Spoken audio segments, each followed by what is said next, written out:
الحمد لله رب العالمين. اللهم صل وسلم وبارك على محمد وعلى آل محمد. اللهم انفعنا بما علمتنا وعلمنا ما ينفعنا وزدنا علما وبارك لنا في علمنا وارزقنا الإخلاص في القول والعمل كاملا وعلما نافعا لا ينسى وتوفيقا دائما وصحة ويقينا وعافية آمين يا رب العالمين.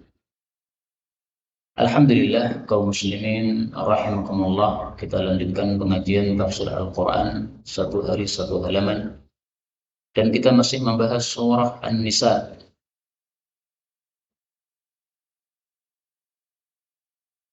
Bisa dilihat pada halaman 102 surah An-Nisa ayat 148 sampai dengan 154 insyaallah ta'ala. أعوذ بالله السميع العليم من الشيطان الرجيم من همزه ونفخه ونفثه. لا يحب الله الجهر بالسوء من القول إلا من ظلم وكان الله سميعا بصيرا. إن تبدوا خيرا أو تخفوه أو تعفوا عنه وكان الله سميعا عليما. إن تبدوا خيرا أو تخفوه أو تعفوا عن سوء فإن الله كان عفوا قديرا. إن الذين يكفرون بالله ورسله ويريدون أن يفرقوا بين الله ورسله ويقولون نؤمن ببعض ونكفر ببعض ويريدون أن يتخذوا بين ذلك سبيلا. أولئك هم الكافرون حقا وأعتدنا للكافرين عذابا مهينا. والذين آمنوا بالله ورسله ولم يفرقوا بين أحد منهم أولئك سوف نؤتيهم أجورهم وكان الله غفورا رحيما. يسألك أهل الكتاب أن تنزل عليهم كتابا من السماء فقد سألوا موسى أكبر من ذلك فقالوا أرنا الله جهرة فأخذتهم الصاعقة بظلمهم ثم اتخذوا العجل من بعد ما جاءتهم البينات فعفونا عن ذلك وآتينا موسى سلطانا مبينا. ورفعنا فوقهم الطور بميثاقهم وقلنا لهم ادخلوا الباب سجدا وقلنا لهم لا تعدوا في السبت وأخذنا منهم ميثاقا غليظا. الحمد لله رب العالمين. اللهم ارحمنا بالقرآن آمين.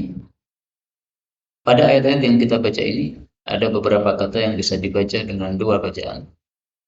Yang pertama pada ayat 150, nun ketemu nun bisa idgham. Wa yaqulun nu'min. Kemudian pada ayat yang ke-152, yu'tihim boleh dibaca nu'tihim atau nutihim. Ayat 153, antunazzila boleh dibaca antumzila. Arina boleh dibaca arna, ra-nya disukun. Boleh juga dibaca ikhtilas, yaitu dibaca ra kasrah tapi sedikit. Kemudian ayat terakhir 154, la ta'du boleh dibaca la ta'addu. Ini saya ingat saya qiraah Warsh ataupun yang lain. Baik, ini semuanya adalah qiraah mutawatirah yang sumbernya dari Sayyidina Rasulullah sallallahu alaihi wasallam, maka boleh dibaca manapun juga semuanya benar. Adapun tafsirnya secara ringkas, Allah mengatakan pada surah An-Nisa ayat 148, la yuhibbullah, Allah tidak menyukai al-jahra bis-su, mengeraskan yang jelek, minal qaul, berupa perkataan, mengeraskan perkataan yang jelek, illa man zulim, kecuali orang yang dizalimi, maka boleh melakukannya. Wa kana Allah, dan adalah Allah itu sami'an, maha mengetahui, maha mendengar, alima, maha mengetahui. Kaum muslimin rahimani wa rahimakumullah, Secara umum ayat ini menunjukkan bahwa Allah tidak menyukai keburukan. Maka mengeraskan keburukan yang jelek dari ucapan itu tidak disukai oleh Allah Subhanahu wa taala. Karena Allah adalah Maha Baik sehingga tidak pernah menyukai kecuali kebaikan. Rasul sallallahu alaihi wasallam bersabda, "Innallaha ta'ala thayyibun la yaqbalu illa thayyiba." Allah Subhanahu wa taala itu Maha Baik, maka tidak menerima selain yang baik. Ini hadis riwayat Muslim sahih. Apa yang dimaksud al-jahru bisu' minal qaul? Mengeraskan ucapan jelek. Apa maksudnya? Banyak tafsiran, tapi semua tafsiran ini benar karena merupakan contoh-contoh dari mengeraskan ucapan yang jelek. Yang pertama, termasuk mengucapkan perkataan yang jelek adalah ketika kita mendoakan keburukan untuk orang yang mendolimi kita. Ada orang menyerempet motor kita, kita jatuh, kemudian dia lari. Ini kan dolim. Nah, boleh kita mendoakan jelek kepadanya. Ini termasuk al-jahra bisu'i minal qaul. Tapi hendaklah mendoakan orang yang mendolimi kita sesuai dengan kezalimannya. Jangan berlebihan. Kezalimannya misalnya tingkatnya 50%. Nah, doanya juga setingkat itu. Jangan berlebihan. Maka kita ingat Sa'ad bin Abi Waqqas, sahabat Nabi SAW yang dijamin masuk surga, dia dituduh dengan 3 tuduhan, maka dia balas dengan 3 doa jelek. Para ulama mengatakan, contoh yang kedua, al-jahru bisu' minal qaul adalah ada orang yang mengejek kita, maka kita balas mengejek dia. Nah, ini berarti al-jahru bisu'. Dia mengatakan kowe elek. Nah, kita menjawab kowe sing elek. Nah, ini berarti membalas. Tidak boleh berlebihan. Kita mengatakan kowe elek koyo kethek, tidak boleh. Karena dia tidak mengatakan koyo kethek, ditambahi koyo kethek, tidak boleh. Ini berarti zalim kita. Karena apa? Kita menambahi. Para ulama mengatakan termasuk al-jahru bisu' minal qaul adalah ketika seseorang bertamu, semestinya tamu itu mendapatkan jamuan, tapi ini sama sekali tidak dijamu. Nah, maka dia boleh keluar dari rumah itu kemudian menceritakan kepada orang lain, wah pemilik rumah jelek sekali, nggak ngasih jamuan apa-apa. Padahal ada sesuatu yang mestinya apa? Diberikan, meskipun hanya air putih. Rasul Shallallahu Alaihi Wasallam bersabda, la khaira fi man la yudhif. Tidak ada kebaikannya orang yang tidak menjamu tamunya. Hadis riwayat Ahmad sahih. Maka berdasarkan ini Imam Ahmad berpendapat bahwa menjamu tamu hukumnya apa? Wajib. Meskipun ada juga yang berpendapat tidak wajib tetapi sunnah yang sangat ditekankan. Itulah contoh-contoh dari al-jahra bisu' minal qaul. Jadi ringkasnya ucapan yang jelek Allah tidak senang. Tapi kalau dizalimi boleh diucapkan hal tersebut. Nah, contoh kezalimannya tadi 3. Ada orang menzalimi kita, kita doakan jelek. Ada orang mengejek kita, kita balas dengan ejekan yang semisal atau yang setimpal. Kemudian ada orang tidak menjamu kita, maka kita menggunjing dia, menyebutkan bahwa dia tidak menjamu kita. Tetapi mana lebih bagus? Apakah lebih bagus orang mengejek kita kemudian kita balas ataukah kita diam? Mana lebih bagus? Apakah ada orang mendolimi kita, kita tidak membalas atau kita membalas? Mana lebih bagus? Nah, yang lebih bagus adalah Allah Subhanahu wa taala menyebutkan dalam Al-Qur'an. Wa an ta'fu aqrabu lit-taqwa. Dan apabila kalian itu memaafkan, maka itu lebih mendekati kepada ketakwaan. Memaafkan lebih mendekatkan kepada ketakwaan. Berarti lebih baik apa? Tidak membalas.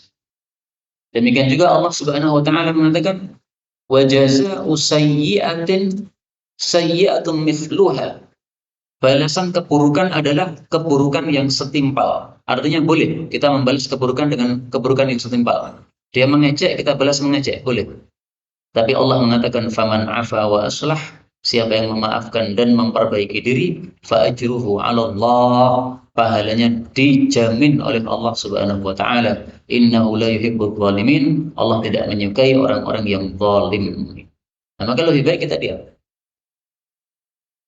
Ibnul Jazari mengatakan, kalau ada orang mengejek engkau, engkau boleh membalas mengejek. Tapi kalau ada orang menuduh engkau, engkau tidak boleh membalas menuduh, tidak boleh. Kenapa? Karena kalau kita membalas menuduh, berarti kita mengatakan perkataan yang bohong. Sementara bohong dilarang dalam Islam. Tidak boleh. Cukup kita mengatakan, saya tidak seperti yang kamu tuduhkan. Kemudian ayat berikutnya Allah mengatakan intu betul. Jika kalian itu menampakkan khairan kebaikan, au tukhfu atau menyembunyikan kebaikan, au ta'fu ansu atau kalian memaafkan keburukan, fa innallaha maka sesungguhnya Allah kana adalah afuwan maha pemaaf, qadira maha kuasa. Ayat ini maksudnya hasungan. Hasungan untuk memaafkan orang. Kenapa? Karena Allah itu afuwan maha pemaaf. Dan Allah itu menyukai sifat-sifatnya. Sehingga siapapun yang meniru sifat Allah, Allah mencintai dia. Allah punya sifat dermawan, maka Allah mencintai orang yang dermawan. Allah punya sifat memaafkan, maka Allah menyukai orang yang suka memaafkan. Dan seterusnya. Makanya para ulama mengatakan, takhallaqu bi akhlaqillah. Berakhlaklah dengan akhlaknya Allah. Apapun akhlak Allah yang pantas untuk kita lakukan, hendaklah kita lakukan. Maka ini maksudnya apa? Hasungan, dihasung oleh Allah Subhanahu wa taala untuk memaafkan. Apa fadilah memaafkan? Rasulullah sallallahu alaihi wasallam bersabda, "Wa ma zada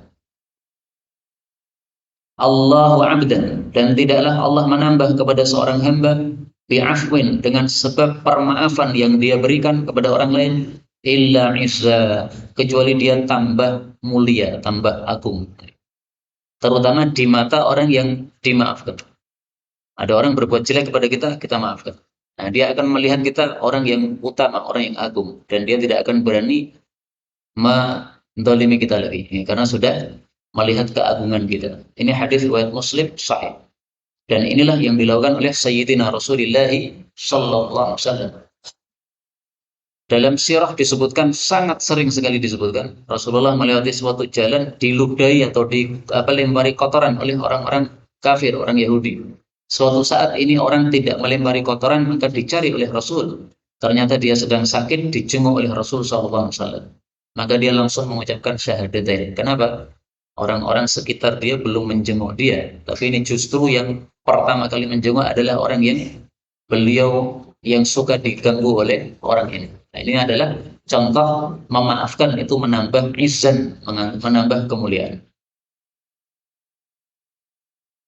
Kita ambil beberapa faedah yang lain. Faedah yang pertama, tubdu khairan au tukhfu, menunjukkan bolehnya melakukan kebaikan itu dengan ditampakkan maupun dengan disembunyikan. Tapi ringkasnya, faedahnya adalah kalau amalan itu amal yang wajib, lebih baik ditampakkan. Kalau amalan itu amalan yang sunnah, lebih baik disirkan atau disembunyikan. Kenapa? Karena amal yang wajib, kalau kita lakukan dengan terang-terangan, orang tidak akan suudzon kepada kita. Orang kaya misalnya wajib zakat. Nah, zakatnya dia keluarkan dengan ditampakkan. Orang ngerti, oh sudah zakat. Tapi kalau amalan sedekah sunnah, maka apa? Hendaklah disembunyikan. Dan Rasulullah SAW menghasung kita memiliki amal baik yang kita lakukan secara sembunyi-sembunyi. Man istata'a minkum, siapa yang mampu di antara kalian ayyakuna lahu khibar, untuk memiliki sesuatu yang disembunyikan min amalin salih, berupa amal saleh, falyaf'al, maka hendaklah dia lakukan hal itu. Hadis riwayat Imam Dia dalam kitab Mukhtarahnya, yaitu yang isinya hadis-hadis yang terpilih yang sahih.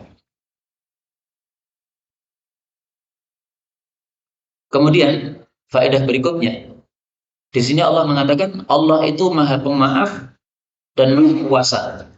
Maksudnya gimana? Allah itu sebenarnya maha kuasa sehingga mampu menyiksa orang yang berbuat kurang ajar, tapi Allah memaafkan.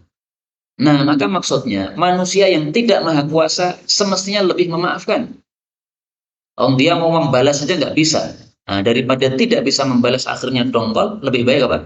Memaafkan. Allah saja yang selalu bisa membalas, itu saja memaafkan. Maka dalam suatu asar disebutkan bahwa para malaikat pemikul arsy, sebagian mereka mengatakan, Subhanaka ala hilmika ba'da ilmik. Maha suci engkau ya Allah, karena memiliki sikap aris, padahal sudah maha mengetahui. Jadi Allah mengetahui kita berbuat maksiat. tapi Allah tidak langsung siksa. Allah malah kasih tobat. Nah, ini berarti sikap arisnya Allah. Sebagian lagi malaikat hamalatul arsy, pemikul arsy mengatakan subhanaka ala afwika ba'da qudratik. Maha suci engkau ya Allah, karena engkau maha pemaaf, padahal engkau maha berkuasa untuk membalas orang yang kurang ngajar kepada engkau. Nah, ini tasbihnya para malaikat pemikul arsy.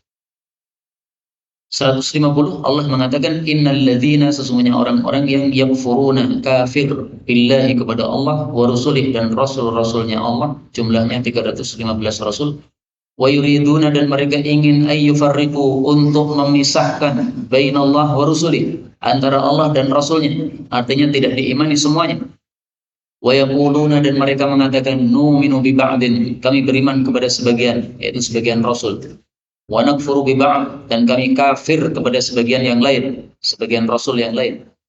Wa yuriduna dan mereka ingin ayyattakhidhu untuk mengambil baina dzalika, di antara itu sabila, jalan tengah, yaitu tidak iman kepada semuanya tapi hanya iman kepada sebagian nabi saja. Ayat ini bicara tentang orang-orang Yahudi maupun orang-orang Nasrani dan yang sejenis dengan mereka. Yahudi mengimani seluruh nabi selain dua nabi yang mereka tidak imani. Satu Nabi Isa dan yang kedua Nabi Muhammad sallallahu alaihi wasallam. Nasrani mirip. Dia mengimani semua nabi kecuali satu nabi saja, yaitu Nabi Muhammad sallallahu alaihi wasallam. Kemudian ada lagi kelompok namanya Samirah. Kelompok Samirah ini dia tidak beriman kepada nabi siapapun juga setelah Nabi Yusha bin Nun. Yusha bin Nun itu nabi setelah Nabi Musa. Nabi Musa kan diutus bersama Nabi Harun. Nah, begitu Nabi Musa wafat, diganti oleh Nabi Yusha. Ini ada kelompok Samirah, dia hanya beriman kepada Nabi Yusha saja. Setelah itu nabi siapapun dia nggak beriman sama sekali. Nah, maka dia termasuk kelompok ini juga. Ada lagi orang-orang Majusi. Mereka hanya mau beriman kepada nabi mereka, namanya Nabi Zardish. Ini Zarodish. Ya, ini nabi siapa saya nggak paham. Karena disebutkan dalam tafsir Ibnu Katsir, nabi mereka namanya Zarodish. Tapi setelah itu, mereka mengkafiri syariat yang dibawa oleh Nabi Zarodish. Akhirnya Nabi Zarodish diangkat oleh Allah Subhanahu wa taala, plus kitabnya juga diangkat ke langit. Maka mereka kehilangan nabi dan kehilangan kitab. Wallahu a'lam bishawab. Nah, itu orang-orang Majusi. Maka semua itu yang disebutkan Yahudi, Nasrani, Samirah, Majusi itu adalah termasuk orang-orang yang furu bi ba'din. Nu'minu bi ba'din. Iman hanya kepada sebagian nabi, kafir kepada sebagian nabi. Ini sikap yang salah seperti ini. Kita harus beriman kepada semua nabi. Kenapa? Karena nabi itu ajarannya sama. Kesamaannya apa? Ajarannya membawa ajaran tauhid, mengesahkan Allah Subhanahu wa taala. Bedanya satu nabi dengan nabi yang lain itu hanya dari sisi syariat atau hukum. Misalnya di masa Nabi Adam boleh seorang kakak menikahi adiknya, boleh. Karena zaman dulu ya orang masih sedikit. Sekarang kakak menikahi adik nggak boleh. Menikahi sepupu boleh, ya, tapi menikahi adik nggak boleh. Nah, ini syariat yang berbeda. Apa dalilnya bahwa Nabi itu semuanya agamanya sama, yaitu ajaran tauhid. Rasul Shallallahu Alaihi Wasallam bersabda, "Wal anbiya, para nabi itu adalah auladu allatin ummahatuhum syatta." Para nabi itu bapaknya satu, ibunya beda-beda. Maksudnya gimana? Dinuhum wahid, ajarannya satu, yaitu tauhid. Adapun syariatnya berbeda-beda. Syariat Nabi Musa berbeda dengan syariat Nabi Isa, syariat Nabi Isa berbeda dengan syariat Nabi Muhammad sallallahu alaihi wasallam.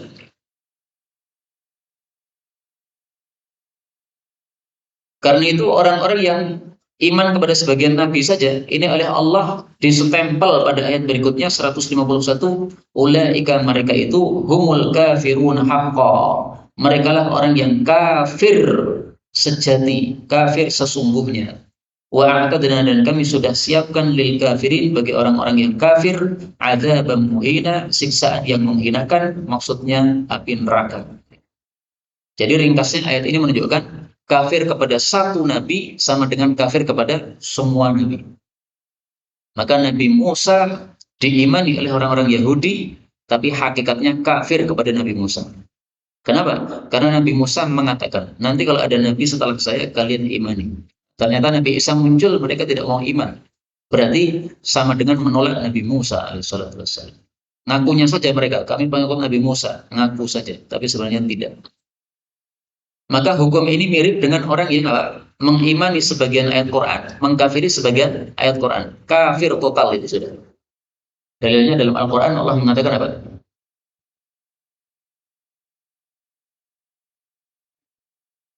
Afatu'minuna bi ba'dil kitabi wa takfuruna bi ba'd. Al-Baqarah ayat 85. Apakah kalian iman kepada sebagian Alkitab dan mengkafiri sebagian yang lain? Quran kan 30 juz nih. Nah, diambil sebagian, ditolak sebagian. Masalah kisos, tidak mau terima, nggak ada kisos dalam Islam. Nah, itu berarti kafir kepada sebagian Al-Quran. Allah mengatakan, فَمَا جَزَاءُ مَنْ يَفْعَلُ ذَلِكَ مِنْكُمْ إِلَّا خِزْيٌ فِي الْحَيَاةِ الدُّنْيَا. Balasannya direndahkan di dunia. وَيَوْمَ الْقِيَامَةِ يُرَدُّونَ إِلَى أَشَدِّ الْعَذَابِ. Di hari kiamat dikembalikan kepada siksa terdahsyat, yaitu neraka. Berarti kafir total orang yang mengkafiri sebagian isi Quran. Karena itu sebenarnya sekarang ini banyak orang yang kafir tetapi dia tidak merasa kafir. Kenapa? Dia menolak atau mengkafiri sebagian ayat Quran. Tidak terima dengan sebagian ayat Quran. Dikafiri, ditolak. Nah, itu berarti apa? Sudah kafir kepada semua ayat Quran. Na'udzubillah min syarri dzalik. Kemudian kata-kata ini a'tadna, kami sudah menyiapkan, menunjukkan bahwa neraka sekarang sudah ada, dan itulah akidah Ahlus Sunnati wal Jamaah. Adapun Mu'tazilah yang mengatakan neraka dan surga belum ada, itu akidah yang sesat. Kita lanjutkan. Walladzina amanu billahi, dan orang-orang yang beriman kepada Allah wa rusulihi, dan kepada rasul-rasulnya, jumlahnya 315 rasul. Walam yufarriqu, dan mereka tidak memisahkan baina ahadin, di antara seorang pun minhum, dari mereka para rasul tadi. Ulaika, mereka itu saufa, akan nutihim, kami Allah beri kepada mereka, atau yutihim, Allah akan beri kepada mereka ujurahum, pahala-pahala mereka. Wa kana Allah, dan adalah Allah ghafuran, maha pengampun, rahima, maha penyayang. Siapa yang dimaksud walladzina amanu billahi wa rusulih? Siapa yang dimaksud ayat ini? Yang dimaksud adalah umatnya Nabi Muhammad sallallahu alaihi wasallam. Jadi kita termasuk yang dimaksud pada ayat 152 ini. Kalau kita beriman kepada Allah dan semua rasul tanpa kecuali. Dalilnya apa? Bahwa yang dimaksud adalah umat Nabi Muhammad sallallahu alaihi wasallam. Dalilnya ayat yang semua kita hafal.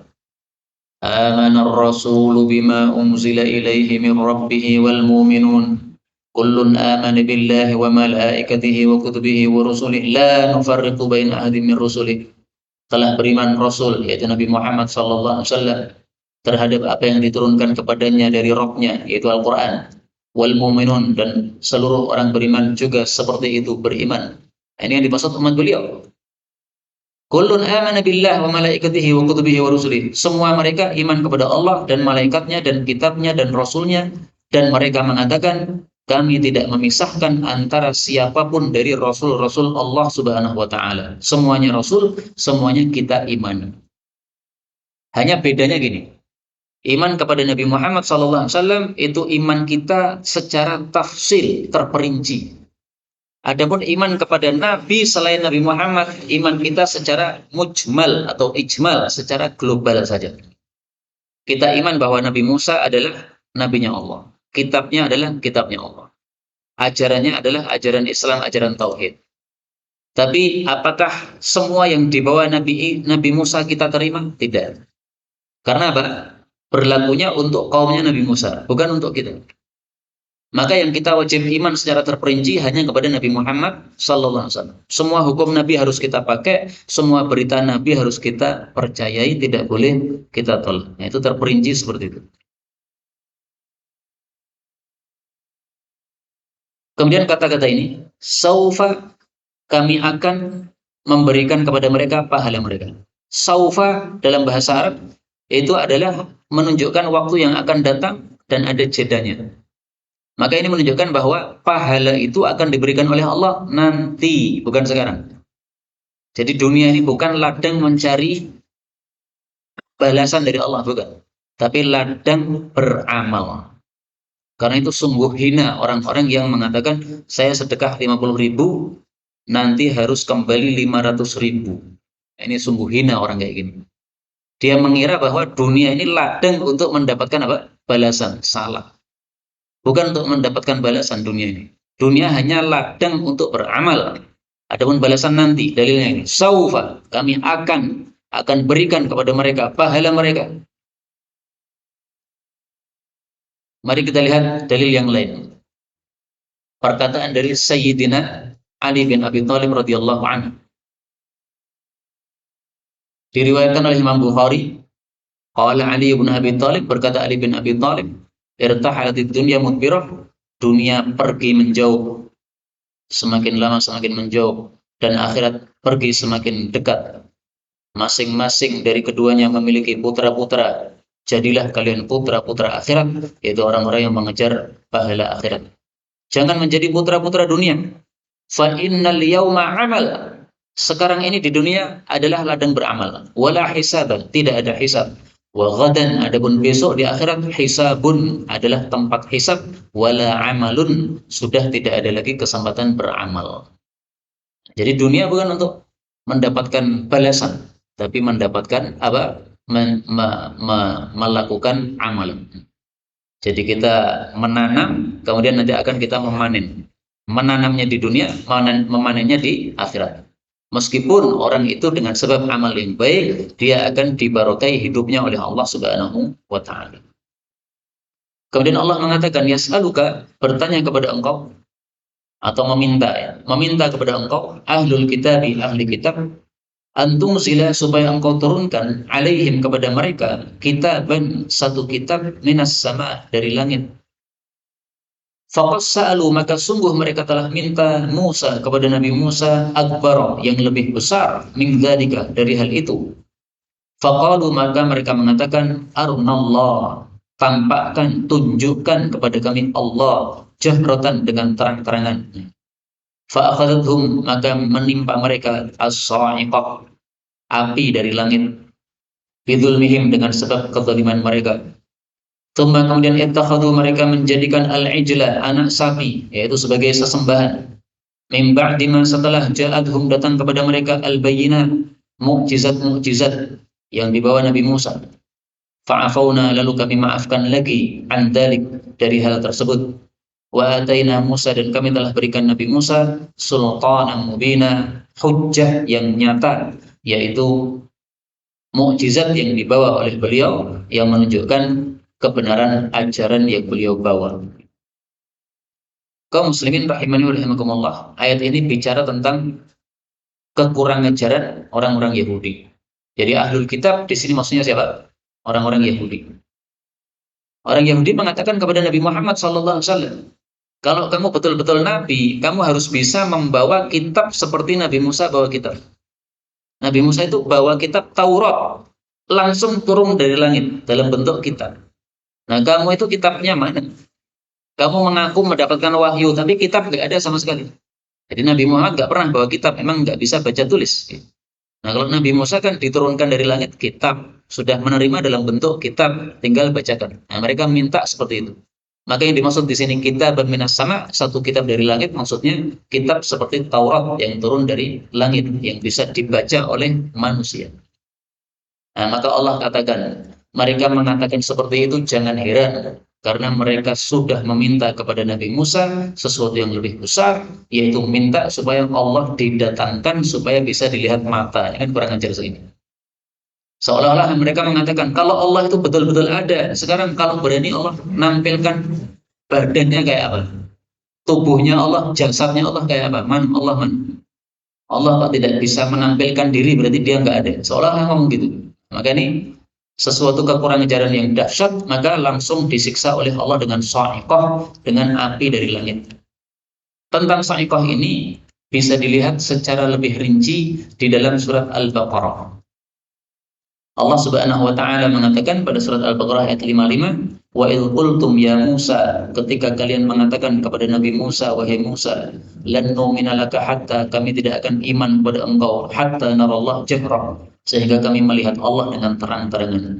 Fa akhadhatkumus sa'iqah, maka kalian terkena api dari langit, wa antum tanzurun, dalam keadaan kalian melihat api tadi. Jadi api turun itu semuanya melihat. Nah, kemudian mereka terbakar oleh api.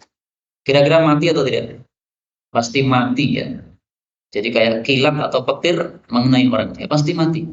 Makanya Allah mengatakan, "Tsumma ba'atsnakum min ba'di mautikum." Lalu kami bangkitkan kalian setelah kalian mati, la'allakum tashkurun, supaya kalian syukur.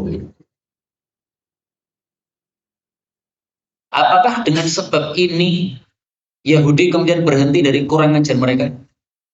Allah menjawab, "Tsumma takhadul ijla." Kemudian mereka malah menyembah anak sapi.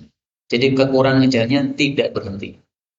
Sudah mengalami dibakar oleh Allah dengan api dari langit sampai mati, habis itu Allah bangkitkan lagi dari kematian, hidup lagi, masih kurang ajar lagi menyembah apa? Berhala. Nah, kasusnya menyembah berhala ini bisa dilihat, menyembah anak sapi ini bisa dilihat pada surat yang lain secara terperinci. Pada surat Thaha, Samiri mengatakan, فَأَخْرَجَ لَهُمْ عِجْلًا جَسَدًا لَهُ خُوَارٌ. Samiri mengeluarkan kepada mereka, teman-temannya Bani Israel, satu tubuh yang memiliki suara. Ini dalam bentuk tadi anak sapi. Faqalu, lalu mereka mengatakan, "Hadza ilahukum wa ilahu Musa." Inilah Tuhannya Nabi Musa dan juga Tuhan kita. Fanasi, tapi Nabi Musa lupa. Jadi mereka menganggap bahwa Nabi Musa mencari Tuhannya di Gunung Tursina, sehingga dia lupa di mana Tuhannya. Ini Tuhannya ini. Kita sudah menemukan sebelum Nabi Musa kembali pulang. Kurang ajar sekali. Padahal Nabi Musa waktu itu 40 hari dipanggil oleh Allah Subhanahu wa taala untuk mendapatkan wahyu kitab Taurat. Nah, mereka malah kurang ajar, mereka menyembah anak sapi ini. Nah, itulah yang dimaksud tsumma takhadul ijla pada ayat ini. Apakah Allah setelah itu menyiksa mereka lagi? Allah katakan, fa'afauna an dzalik. Kami maafkan lagi. Ini maafnya Allah, Masya Allah, berkali-kali ya. Sudah dibakar api, mati, dihidupkan lagi supaya iman. Menyembah anak sapi, kemudian dimaafkan lagi. Bagaimana cara Allah memaafkan? Ini disebutkan dalam ayat yang lainnya lagi. Yaitu Allah Subhanahu wa taala menyuruh mereka apa? Saling bunuh antar mereka. Jadi yang menyembah berhala dengan yang tidak menyembah berhala, semuanya suruh ambil pedang. Setelah itu Allah bikin suasana gelap. Nah, suruh saling bunuh antar mereka. Siapa yang terbunuh berarti dia mati dan sudah dimaafkan oleh Allah Subhanahu wa taala. Siapa yang masih hidup berarti takdirnya memang dia masih hidup dan sudah dimaafkan oleh Allah Subhanahu wa taala. Itu cara Allah memaafkan mereka pada syariat zaman dulu. Kemudian Allah mengatakan, wa rafa'na, dan kami angkat fawqahum, di atas mereka, at-tur, gunung, bimitsaqihim, dengan perjanjian mereka. Jadi mengadakan perjanjian dengan mereka dengan mengangkat gunung. Wa qulna lahum, dan kami berkata kepada mereka, udkhulul baba, masuklah kepada pintu itu, maksudnya pintu Baitul Maqdis, sujadan, dalam keadaan sujud, maksudnya rukuk, membungkuk. Wa qulna lahum, dan kami berkata kepada mereka, la ta'addu, janganlah kalian melampaui batas, fis sabti, di hari Sabtu.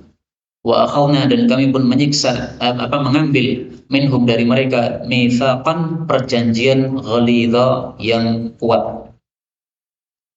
Kaum muslimin rahimani wa rahimakumullah, ayat ini bicara tentang Allah menakut-nakuti orang-orang Yahudi ketika menyuruh mereka untuk mengamalkan isi kitab Taurat. Ini kitab Taurat sudah datang, kalian harus mengamalkan. Karena mereka enggan untuk mengamalkan. Nah, maka Allah kemudian ambil gunung, kemudian gunung ini terbang di atas kepala mereka sampai berada di atas kepala mereka. Kemudian Allah mengatakan, kalian ambil kitab Taurat, diamalkan yang baik. Kalau tidak, ini gunung bisa turun kepada kalian. Nah, maka mereka melihat gunung di atas, ketakutan. Mereka mengira gunung akan jatuh pada mereka. Itu diceritakan oleh Allah lebih rinci lagi pada ayat yang lain. Wa idh nataqnal jabal, Pada surah Al-A'raf ayat 171. Dan ingatlah ketika kami angkat gunung fauqahum di atas mereka, ka'annahum dhullah, seolah-olah gunung itu menaungi mereka. Wa dhannu, dan mereka mengira annahu waqi'un bihim, bahwasanya gunung itu akan jatuh pada mereka. Allah mengatakan, khudhu ma atainakum biquwwah, ambillah apa yang sudah kami berikan kepada kalian dengan kuat. Maksudnya amalkan isi Taurat dengan kuat. Wadhkuru ma fi, dan ingatlah apa yang ada di dalamnya, la'allakum tattaqun, supaya kalian bertakwa kepada Allah Subhanahu wa taala. Maka mereka terpaksa mengatakan kami mendengar dan taat, tapi terpaksa saja. Setelah gunung dikembalikan turun lagi, mereka kembali seperti sedia kala, melanggar aturan Nabi Musa alaihi salatu wassalam. Nah, ini cerita-cerita seperti ini dikisahkan kepada kita untuk diambil pelajaran. Jangan seperti itu. Sebagaimana mereka diberi oleh Allah kitab Taurat, wajib mengamalkan isinya, kita juga oleh Allah diberi Al-Quran, wajib mengamalkan isinya.